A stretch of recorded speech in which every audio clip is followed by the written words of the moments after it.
Good afternoon, everyone, and thank you for inviting me for this wonderful initiative. And today I would like to give you a short introduction into the formation of the Arctic Ocean.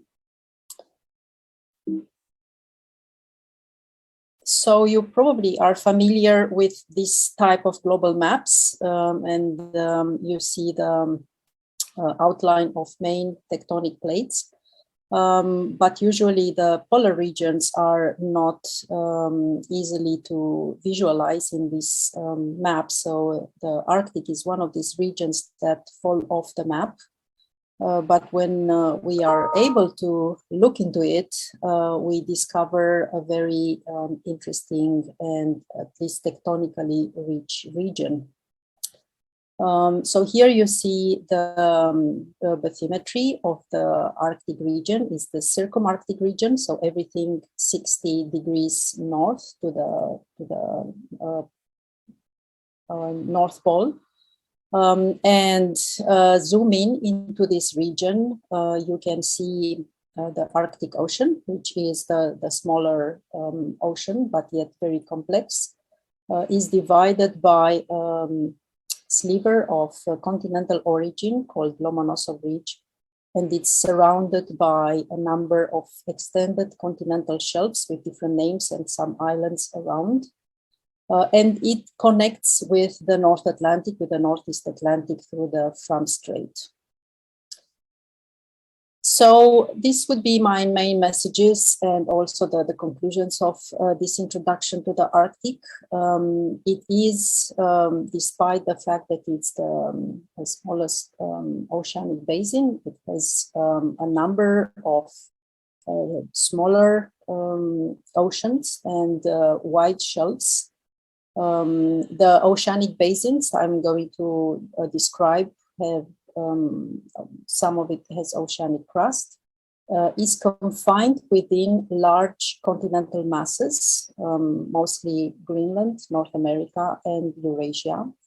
And the processes, the tectonic processes that led to this, the formation of the oceanic, suboceanic basins are probably related to tectonic processes that took place farther away from the Arctic Ocean itself. So what led to the formation of the Arctic region as we know it today? As I briefly alluded to, probably subduction, although is farther away from the Arctic Ocean itself. It may have led to extension in the high Arctic. So we do have passive margins because of extensional forces. And I will talk about the margins of the Mamorov Basin and Eurasia Basin here. And in this process, also strike slip motion occurred along different margins, like in here and there. So it's tectonics, but also the Arctic was impacted by large-scale volcanism, probably volcanism related to mantle plumes. And we know, for example, the North Atlantic was starting to form, possibly because the impact of the Iceland plume, and we know that we have Iceland now in the middle of North Atlantic. Earlier on, we had large-scale volcanism in the central Arctic, and this formed a large oceanic plateau called Alpha Mendeleev Ridge. And later, probably in the Oligocene, we may have had some other type of magmatic processes that formed additional volcanic plateaus. And last but not least, sedimentation. As I mentioned, the Arctic has the widest shelves. So the deep oceans in the very central Arctic are surrounded by a number of basins and sub-basins that form at different stages of the Arctic formation. And we do have a number of very shallow seas that again surround the central Arctic sub-oceanic basins. Because Arctic is remote and mostly covered by ice, one needs to rely quite a bit on remote data. And this remote data is collected by various instruments and various platforms. So we do have vessels that, despite the ice cover, manage to go through the Arctic Ocean. And they can collect multi-beam bathymetry, for example. They can also collect gravity and magnetics. But we do rely quite a lot on satellite data. And this is an image of various satellites that collected data across the globe, but also in the high Arctic. And they collect gravity and magnetics, for example. And because of this, we now have a quite comprehensive view of the structure of the present day Arctic. So I'm showing on the left-hand side the bathymetric map that is continuously updated. And here you see the sub-oceanic basins, so the Eurasia Basin and Mamorov Basin. Surrounded by continental margins, the Lomonosov Ridge in the middle, and they appear very well also on the gravity map. So this is the free air gravity. In the central part, you can see the signature of the mid-ocean ridge and also the heavily sedimented margins, but also the magnetic map that show a clear indication of oceanic crust by these striped magnetic lineations, and the very clear signature of the volcanic plateau, the Alpha Mendeleev Ridge in the high Arctic.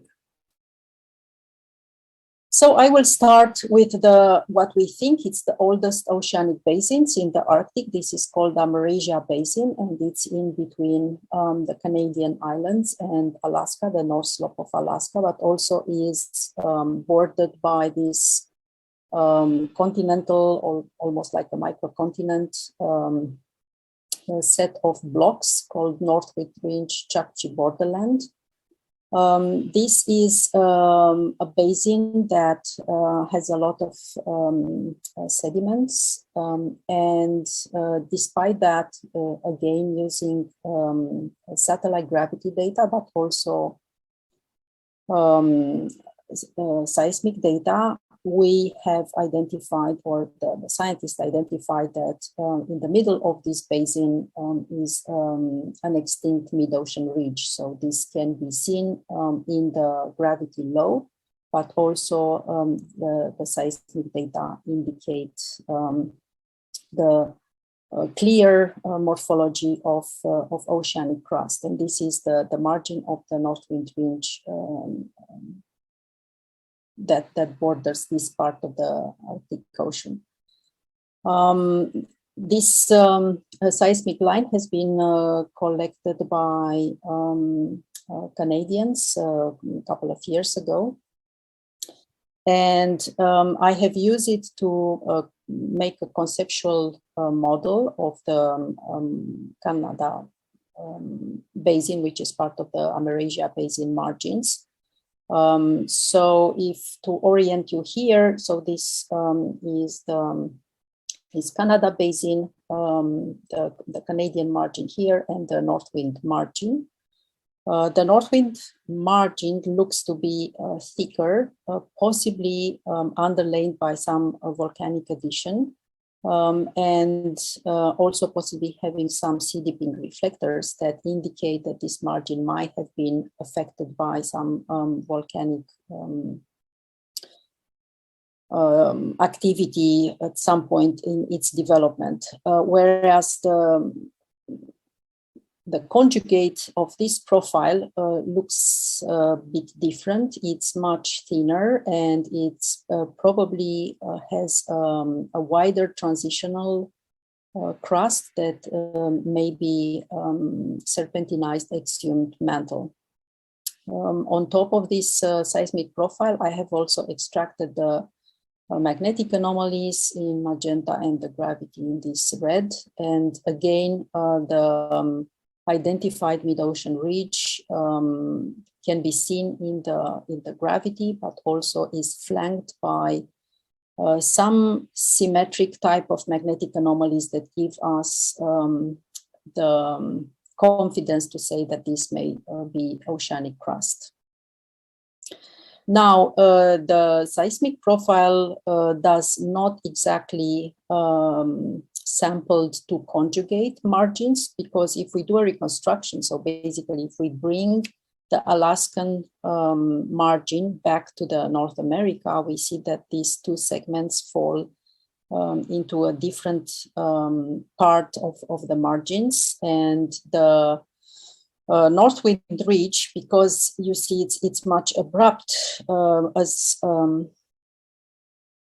compared to the North American margin, is probably conjugated to this farther away segment of the Eurasia Basin. And we believe this was formed by strike slip motion, whereas the rest of the Canada Basin was oblique extension. So we have a model where we think that at some point, probably either mid-Cretaceous or late Cretaceous, North Slope Alaska started to move south. So here is the Pacific Ocean. And because of this, these two margin slides passed to each other and formed these more strike slip type of margins. Oceanic crust started to form in the Canada Basin, and then this margin was formed by extension, transtension, and because of that, it has an architecture and a wider continent-ocean transition mode, and subsequently slow and intermediate oceanic crust formed the oceanic spreading rate formed the oceanic crust in the Eurasia Basin. And our model now refutes the widely accepted model of rotational Alaska, and we think that it was more like a translational type of movement. The why that happened, again, we can only speculate that at some point when the South Anhui Ocean was a precursor of the Northern Pacific Ocean, was completely subducted, and probably this continental block collided with Eurasia, then the subduction changed its location, and this is when these blocks, part of North America, started to move south and open the Canada-Eurasia Basin. So I will move now to the presently active forming oceanic basins, basin which is called Eurasia Basin. So this is north of Europe, of Eurasia, and is divided by the oldest part of high Arctic by this thin sliver of continent, which is called Lomonosov Ridge. So this is the bathymetry of Eurasia Basin as we look it from the south to the north. This is North Pole somewhere here. And you see the present day mid-ocean ridge, which is the slowest mid-ocean ridge on Earth. It's very, has a very rough topography. The margins, we think they are relatively steep, again, heavily sedimented. So you see that the basin is shallowing towards, well, this is north here, and this is south, this is south. So it's a large amount of sediments that were shed in this basin for the last 55 million years since it started to form. And I will show you a seismic line, which is the only one that actually is documenting the entire basin. So it's from Lomonosov Ridge to the Kara-Barents Sea margin, this line here. So now you have to orient, this is European margin, and this is this thin continental sliver.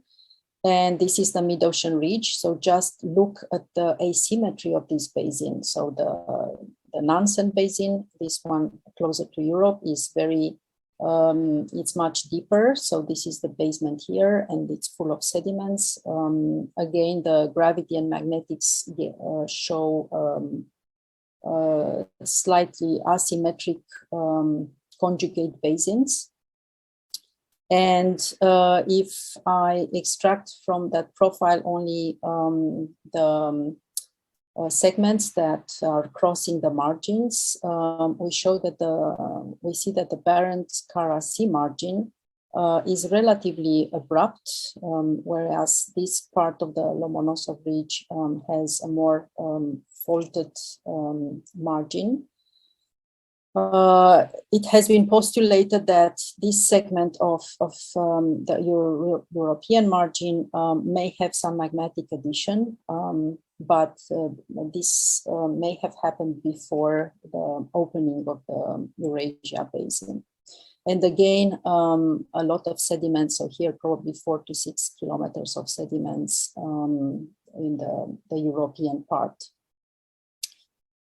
It has been also suggested, based on more recently collected data, seismic data, that these segments of Eurasia Basin may show serpentinized mantle. So these blocks here, so a more extended continent-ocean transition, but more data and interpretation needs to be done to see if this is the case. So again, if we make a reconstructions of these two profiles, so this is the northern part of Europe, and this is the Lomonosov Ridge, this continental sliver here. We show that these profiles show the structure of the margin quite close to a suture. So before opening of these basins and farther away back in time, probably 400 million years ago, here it was an orogeny, and this suture may cross the northern Barents Sea, probably going into this Lomonosov Ridge, and whether this pre-existing condition made it easier for the margin to be rifted 55 million years ago. So looking at the context, the tectonic context of how this basin formed, we know from looking at all tectonic plates around that when continental breakup occurred, it was a change in plate motion. So if we keep the North American plate fixed, at that time, Eurasia started to move south. So that's why extension occurred here. And while the Eurasia Basin was formed, there were some other changes in plate motion that may have led to changes in spreading rate, and ultimately getting this slowest ultra slow spreading regime ongoing. So let's see. Do I still have a couple of minutes? Absolutely, you can take a couple more minutes, no problem. All right, so then I will go to the smallest oceanic basins that was identified in the Arctic, and this is adjacent, so it's on the other side of the Lomonosov Ridge, this basin here, that despite its size, it's relatively deep, and this is called the Mamorov Basin. And this basin, interestingly, was formed at the outskirts of this high oceanic large igneous plateau, the Alpha Ridge. This is a zoom in into the Mamorov Basin. It's almost circular. And looking at a seismic line that was collected here, we also have identified, or we are suggesting that in the very middle of this, it is an extinct spreading ridge, and part of it is oceanic crust. So this is modeling of the magnetic and gravity anomalies in this basin. So what we suggest is that at some point before, so after the Eurasia Basin formed, but before the Eurasia Basin starting to open, so sometimes in the late Cretaceous, again, probably far-field stresses are related to the subduction in the Pacific, managed to pull this block of the Eurasia Basin with a lot of strike slip motion, and then create this space here and form oceanic crust. So as I have alluded in the very beginning of the talk, the Arctic Ocean, despite its size, it's very complex. It has at least 3 sub-basins that formed from the Cretaceous onwards. Due to its confined location, probably it had to accommodate all type of tectonic forces, and because of that, we can see a wide variety of margins, whether they are very wide and steep faulted or large, wide continental ocean transition. And we believe that the trigger of the formation of these oceanic basins have to do with either subduction in the Pacific Ocean and probably the mid-ocean ridge and the extension that migrated from the southern North Atlantic northward. So that was my talk for today. Stop share, and I'm happy to take questions. Thank you, Carmen. That was fantastic. There's a lot more complexity going on up there than I had previously appreciated or lectured to my own students, so I need to go back and update some things. There are, where's the question? There's no questions in the chat just now, but I know that Gianretto has a question. Gianretto, would you like to answer? Very interesting talk. On your section where you showed the 2 conjugate margins, it was you showed the Lomonosov and the Kara margin, and I found interesting that maybe that you can just show the section again, because I found interesting that you had on one side the volcanic high velocity bodies, but interestingly, the oceanic crust was much deeper than on the conjugate. That is supposed to be a magma pool margin. You showed the interpretation of this. Yes. Yes. So is this one? This So this conceptual conjugate margins. This is what you are discussing? Yeah, exactly, because actually I was just interested why the top of the oceanic crust is, it's probably loading a little bit. But why is there this difference between the two? Why is the top of the oceanic crust much deeper on the left and on the right? And is this related to the loading of the sediments or to the weight of the underplated material?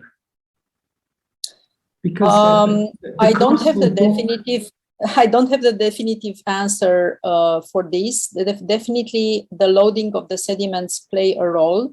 we have also noticed that is a difference in the spreading rate for the two conjugate margins.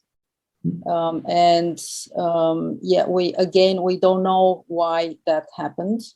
As for this magmatic addition, so this is an interpretation taken from this paper, Minakov et al.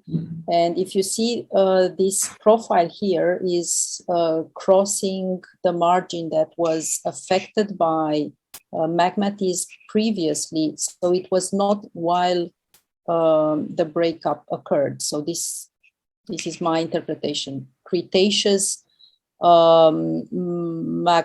magmatism, probably connected to the large igneous province, have intruded the continental crust at that time. And after that, couple of, tens of millions of years after, breakup occurred. So this is not a volcanic margin. Okay. This is very, very much a non-magmatic formation of continental margins. Yeah, because the margins do not even look conjugate somehow. So it's you showed that they were juxtaposed along strike slip systems, or? Yeah, so they are kind of conjugate. So the profile run like this in a reconstructed map. Yes, it's just the profiles are not completely perpendicular on the margin, and I'm not sure if that plays a role in how they look like. What it has been proposed is that maybe before the normal orthogonal extension started in the Eurasia Basin, an episode of strike slip or transtension occurred between the northern part of Eurasia and Lomonosov, and that's why maybe the margins are rather steep. So they do not look like as you know, the other North Atlantic margins. Yeah. They are rather steep for taking into account the rather slow spreading mode that the rifting and the seafloor spreading started. Thanks. Thank you very much, Carmen, and thank you, Janetto. Vola, did you want to ask a question, or are you good? I was going to ask real quick. So, considering the paucity of seismic lines in these basins, how were you able to constrain the ocean-continent boundary? Is it just from forward modeling of gravity and mag, or did you have constraints in certain key places, particularly in the older? Yeah, basically, yes. Again, putting everything together. So you refer again to the Eurasia Basin, or in general? The older one, the one to the left. I can't remember the name. The older one. Yeah, yes. Again, putting everything together, seismic reflection is no seismic refraction as far as I am aware of, and looking at the gravity and magnetics. And also there are some Swonoboys data that also, based on that, it has been also suggested that serpentinized mantle may be present in the Canada, and therefore the continent ocean transition is much wider than previously thought.